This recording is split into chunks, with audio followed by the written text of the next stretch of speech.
मित्रांनो, आपले मनोजदादा जरांगे पाटील हे मराठा आरक्षणासाठी आझाद मैदानावर आमरण उपोषण करत आहेत.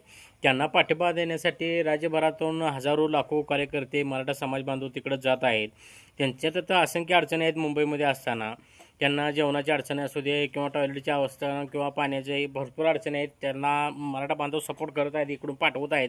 तरी पण एक माझ्या कानावर बातमी आली आहे, कितीतरी वर्षापासून तिथं अस्तित्वात असलेले लालबागचा राजा मंडळ हे आहे, त्यांचे भरपूर मोठे अन्नछत्र आहे. ते अन्नछत्र त्यांनी ही लोक येऊन मराठा बांधव येऊन जेवतील म्हणून ते अन्नछत्र सध्या बंद ठेवले, अशी बातमी ऐकली मी. वास्तविक मी काय माहीत नाही.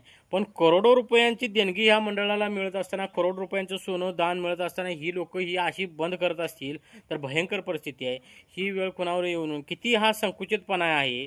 ती काय लोक जेवली म्हणून त्यांना काय ते उपाशी मारणार नाही. तिथं त्यांना जेवण मिळणार आहे. इथनं हजारो लोक त्यांना जेवण पाठवत आहेत.